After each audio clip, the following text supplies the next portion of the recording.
Being a stay-at-home mom was never something I, 34, female, had to justify to my husband, 38, male. From the moment we decided to have kids, we both agreed that I would stay home to raise them while he worked. It wasn't some impulsive choice. I had a stable job before, but we ran the numbers, and with daycare costs and our priorities, it made more sense for me to be home with the kids. My husband never had an issue with it.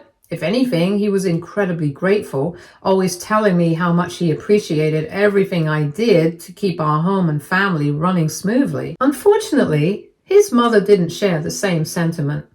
Mother-in-law had always been the type of woman who prided herself on independence and hard work, which in her mind translated to looking down on women who didn't work outside the home. From the very beginning, she made snide remarks about me living off her son, treating me like some gold digger, despite the fact that we had been together long before my husband even established his career. At first, I ignored it, but over time, her comments became harder to brush off. Anytime we visited her, she found a way to bring up my supposed lack of contribution. She'd casually mention women she knew who managed to balance motherhood and work. She'd sigh dramatically when talking about how much my husband sacrificed for our family while I got to stay home all day. If I so much as bought myself something new, she'd comment about how nice it must be to spend her son's hard-earned money. It didn't matter that our finances were joint or that my husband had zero complaints. Mother-in-law had already decided that I was a burden. Then she took it a step further. One evening, my husband came home looking tired, and I could tell something was on his mind. When I asked, he hesitated, but eventually admitted that his mother had called him earlier with some concerns. Apparently, she had spent a good portion of the conversation convincing him that I was taking advantage of his generosity. She told him that it wasn't fair that I got to stay home while he worked and that I should be contributing financially. But she didn't stop there. She actually suggested that he start limiting my spending to encourage me to be more responsible. I stared at my husband, waiting to hear how he responded, but to my surprise, he hadn't shut her down right away. He told me that he mostly listened without agreeing or disagreeing, which to me meant that a small part of him was actually considering what she had said. That stung. I wasn't mad at him, but I was definitely hurt. After everything I did, raising our kids, running our household, taking care of all the little things he never even had to think about, he was letting his mother's words get to him. I could have fought back right then. I could have defended myself, pointing out how ridiculous it was for her to interfere in our marriage, but instead, I did something else. I let it go. Not because I was okay with it, but because I knew that the best way to handle mother-in-law was to let her dig her own grave. So I just smiled at my husband and told him I understood. I told him that if he thought we needed to have a discussion about finances, we could do that. He seemed relieved, thinking that I was being reasonable, but in reality, I was simply waiting, because I knew something mother-in-law didn't, something that would completely change the game when the time was right. And I couldn't wait to watch it unfold. Update 1. After my husband told me about his mother's little concerned talk, I could tell he was still mulling over her words. He was quieter than usual, thoughtful in a way that told me something was weighing on him. I didn't press him on it, and I certainly didn't argue. I wanted to see just how far mother-in-law would take this. If she wanted to paint me as a freeloader, I'd let her believe it, just to see how deep she'd dig her own hole. A few days later, my husband hesitantly suggested that we should revisit our finances. His tone was careful, like he was stepping onto unstable ground. He mentioned that maybe we should talk about what I could contribute now that the kids were getting older. I had to hold back a laugh. Our kids were still very young, nowhere near the age where they could be left alone, and yet somehow Mother-in-law had convinced my husband that I was just sitting around all day doing nothing while he worked. Instead of getting defensive, I played into it. I told him that if he thought it was necessary, I'd absolutely consider picking up some extra financial responsibilities. I even offered to take on a few bills if it would make him feel better.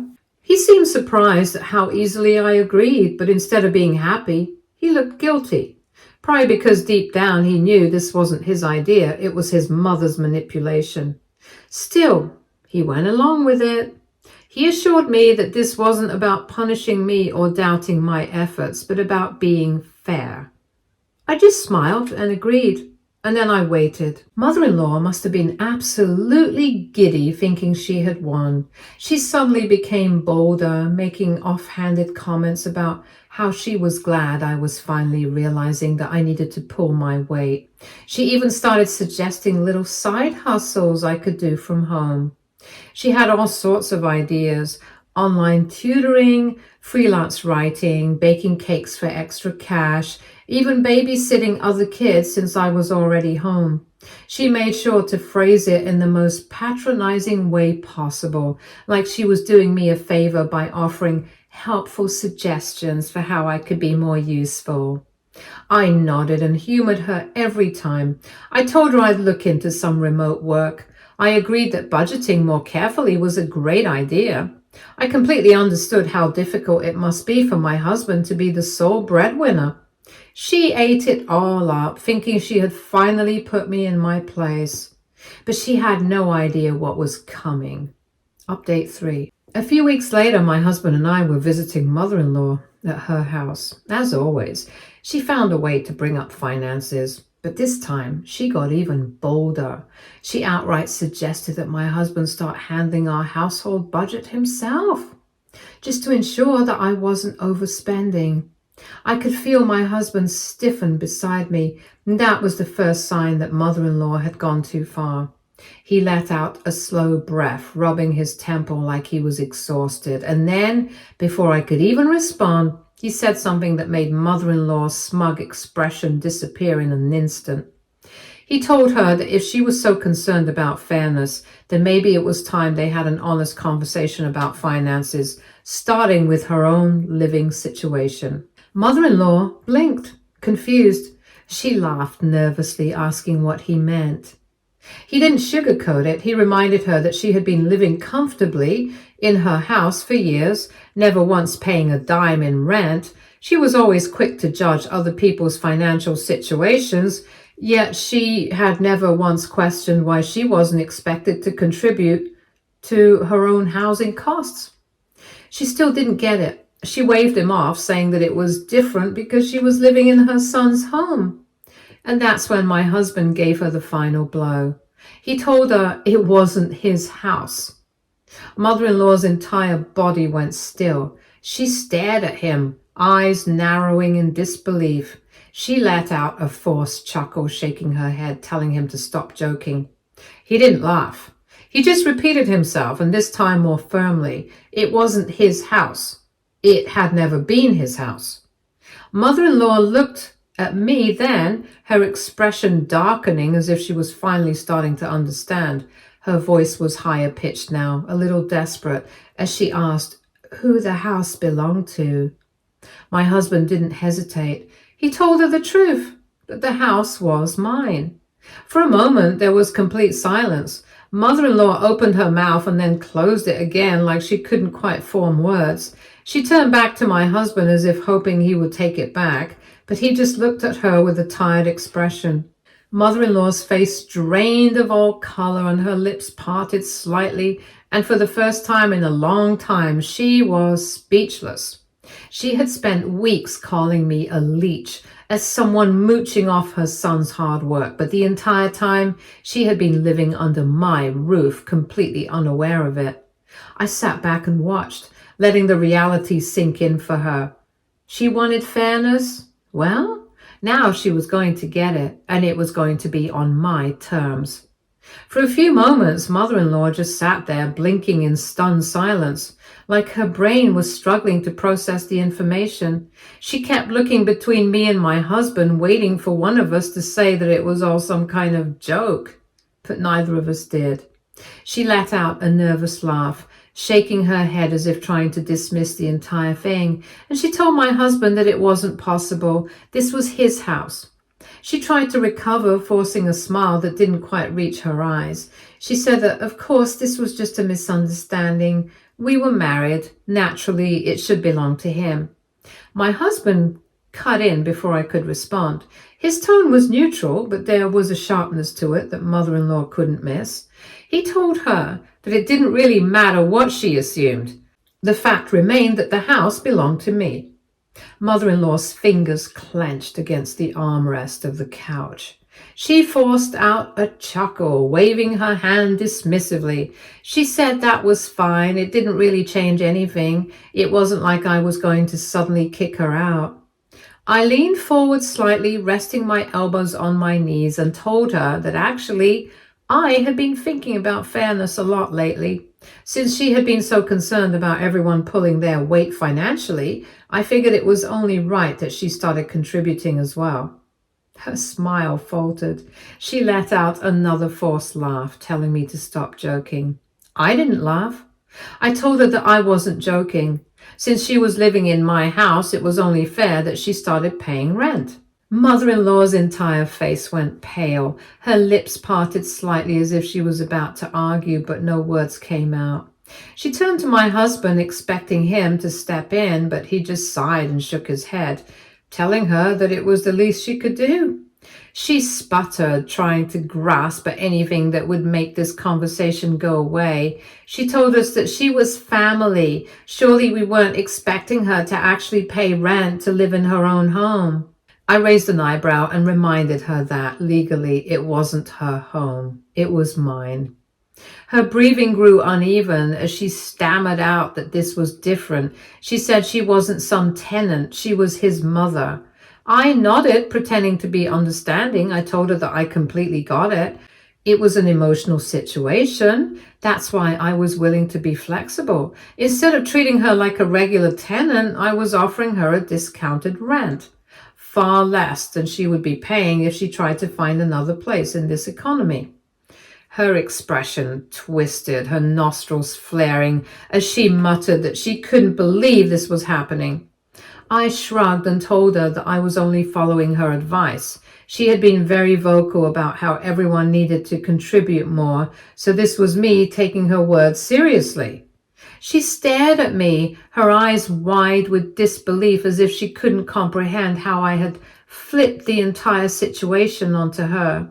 She shook her head furiously. She said that maybe she had been a little harsh before, but she hadn't meant any harm. She was just looking out for her son. She admitted that maybe she had misunderstood things, and she could see now that I wasn't really freeloading. I smiled, thanking her for finally realizing that, and then I asked if she would be paying rent monthly or if she preferred to set up automatic payments. Her face twisted and she stammered out that she didn't think rent was necessary now that we had cleared things up. I tilted my head and reminded her that she had been very passionate about fairness. Surely she wouldn't want to live somewhere without contributing, not when she had been so worried about my financial input. Her mouth opened and then closed and then opened again. She was trapped, and she knew it. She looked to my husband, pleading silently, but he didn't move a muscle. His voice was firm as he told her that I was right. If she wanted to talk about fairness, then she needed to be fair too. Her body slumped slightly, like all the fight had been drained out of her. She mumbled something about needing time to think and then quickly excused herself from the room. I could hear her pacing in the kitchen, probably trying to figure out a way to undo the damage. My husband told me that he had never seen his mother look so lost before. I told him it was only fair and smiled. Then he asked what I would do if she actually agreed to pay rent. I told him she had to, and that it was a good thing that he brought this up, because we needed to revisit our little finance talk. He looked a little uncomfortable when I mentioned it. He didn't really think I was going to let it go, did he? Update 4. I didn't expect her to apologize.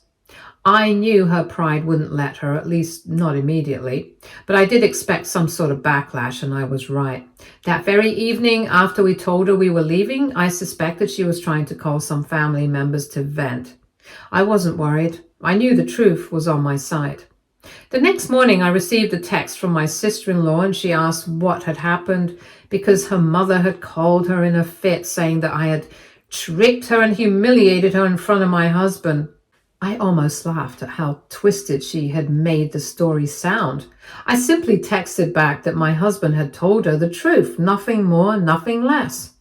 By the afternoon, the guilt tripping had begun. My mother-in-law started sending passive-aggressive messages, acting as if she was the real victim in all this. She said she couldn't believe I had let her live under the illusion that this was her home, that I had made her feel secure and then pulled the rug out from under her. She asked how I could be so cruel.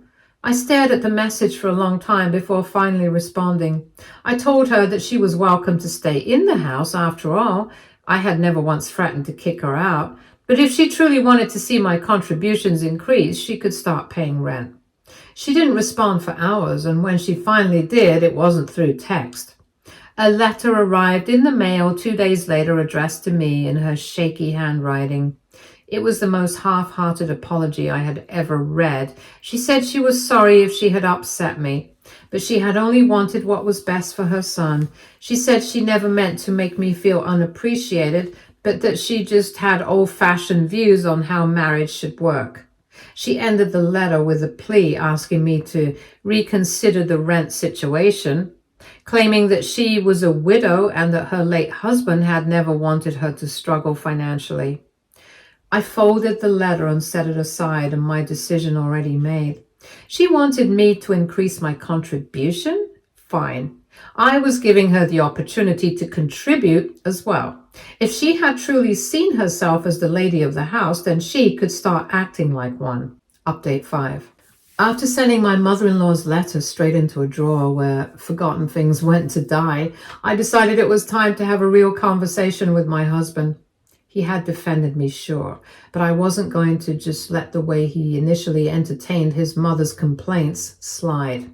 He had let her get too comfortable in our marriage, and that wasn't something I could ignore. That night, after we put the kids to bed, I sat him down at the kitchen table, my fingers tapping lightly on the surface as I let out a sigh. I told him I'd given our finances some thought, and I had decided it was time for me to go back to work. The way his head snapped up made it almost comical. His eyes widened in pure shock, and for a second he just stared at me like I had lost my mind. He asked me what I meant by that, why I would need to do something so drastic. I shrugged, keeping my tone even. I said that since his mother was so concerned about my contributions, I figured it was only fair that I get a real job, one that paid, one that made it clear I wasn't just mooching off him. His jaw tightened, and I saw his hands clench into small fists.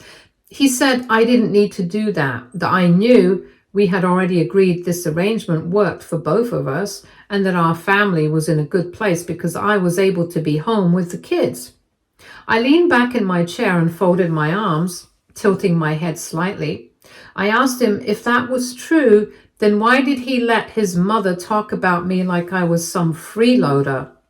Why did he sit there humoring her complaints, acting like I needed to justify my worth in our marriage? His face paled slightly, and I could see him struggling to find an answer. He rubbed the back of his neck and then let out a sigh. He admitted that he had stepped out of line. He said he was sorry that he should have shut his mother down the first time she brought it up instead of letting it drag out as long as it did. I didn't let him off that easily, and I pointed out that he had let someone else meddle in our marriage once. That meant he could do it again. I told him that trust wasn't just about being faithful. It was about knowing that your partner wouldn't allow outside influences to dictate your relationship. His mother had no business being in our finances, and yet he had let her have an opinion. His lips pressed together in a tight line, and he looked guilty. He said he hadn't realized, how much he had let her words get to him. He admitted that at first he thought she was just expressing concern, but now he could see how much she had been manipulating the situation. He said he hated that he made me feel like I needed to prove myself. I nodded, satisfied that he was starting to understand, but I wasn't done.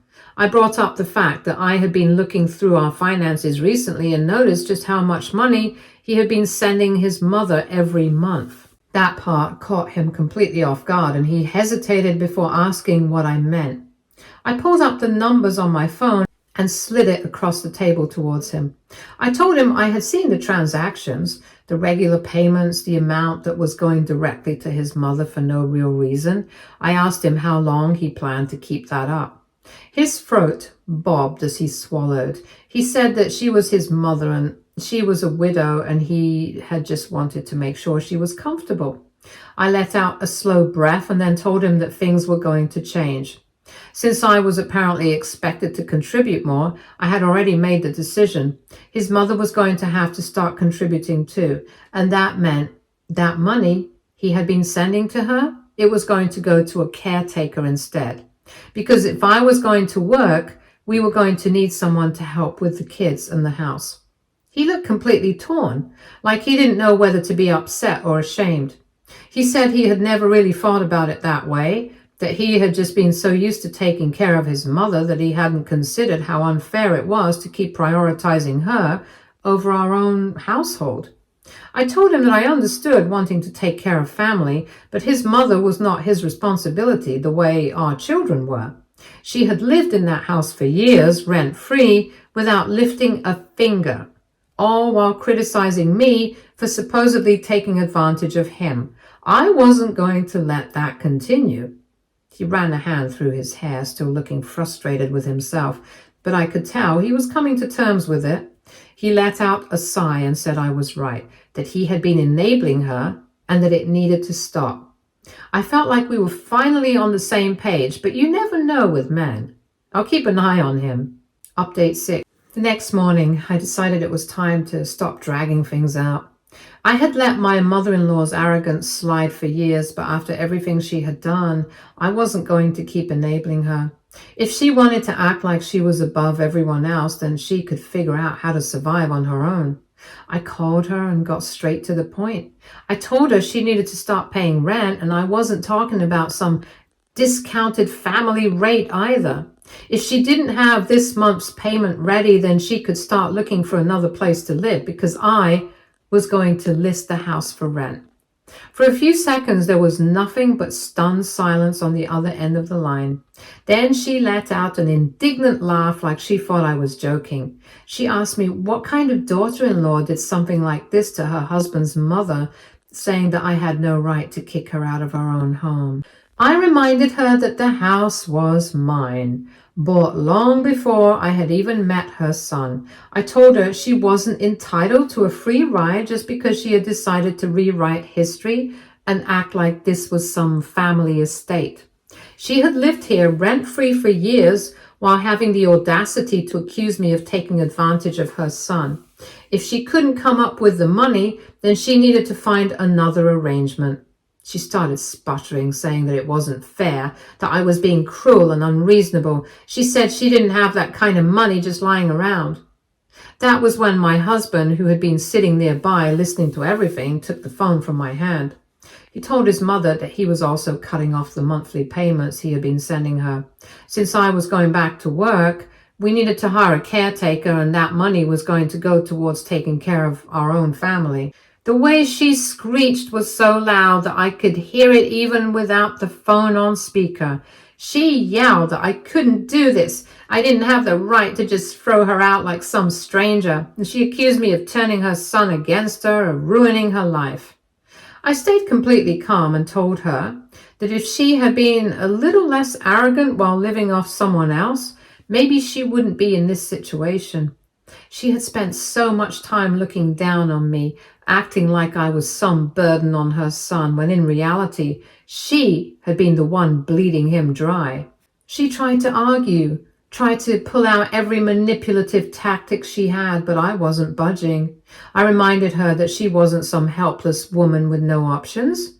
Her late husband had left her money, and she had savings she could dip into, and if that wasn't enough, then she could do what everyone else in the world did when they needed money: get a job. At that, she completely lost it, and she screamed that she was too old to work, that I was being vindictive, that I was trying to ruin her life just because of one misunderstanding. She kept saying I needed to be reasonable, that family didn't do this to each other. I cut her off and told her that family didn't undermine each other's marriages. Family didn't try to paint someone as a gold digger while living off them for free. Family didn't expect endless handouts while treating people like dirt. If she wanted to stay in that house, she had to pay up. That was the end of the discussion. I hung up before she could say anything else, and I knew she'd call back probably a dozen times. But I wasn't going to waste my energy listening to her tantrums. I had said my piece. Now it was up to her to figure out what she was going to do. My husband let out a long sigh and ran a hand down his face. He looked drained, but I could tell he also felt relieved, like he had finally broken free from whatever hold his mother had on him. He said he should have done this a long time ago, that she had always acted like she was helpless, but deep down she was just someone who expected to be taken care of without ever giving anything in return. I told him that as long as she was in that house, we needed to hold firm. No more giving in, no more bending to her will. If she wanted to live there, she needed to pay for it. And if she didn't, then she could pack her bags and find somewhere else to go. The next few days were tense. My mother-in-law tried every trick in the book, calling other family members to guilt us, acting like she was on the verge of homelessness, and even pretending to have sudden health issues. But no one was buying it. Everyone knew she had money, and everyone knew she had done this to herself. A week later, she finally sent over the rent payment. It wasn't a pleasant victory, but it was still a victory. She had spent years looking down on me, calling me a freeloader, but in the end, she was the one who had to pay up. And honestly, it felt pretty damn good. She should be happy I didn't ask for a deposit. Update 7. A few months later, I finally had some good news to share.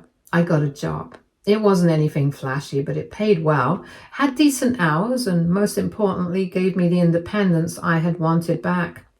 It felt good to know that I wasn't just staying home, constantly being scrutinized for every dollar I spent, like I had to prove my worth in my own marriage. Some people had suggested that maybe we should just pay my mother-in-law to watch the kids instead of hiring a caretaker. That way she could contribute something and we could keep the money in the family. I had one answer for that.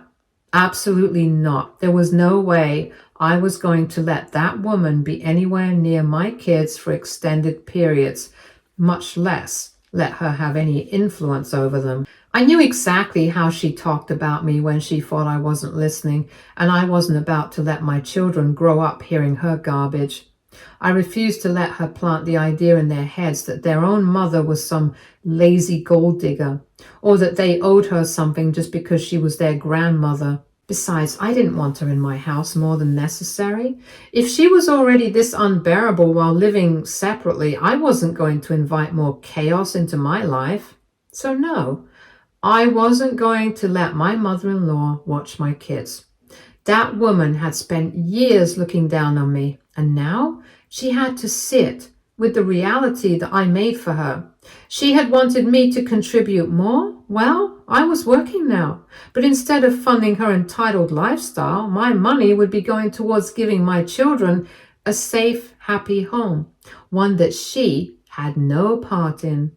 And honestly, that was the best decision I could have made. Stay tuned for more stories from our girl relationships.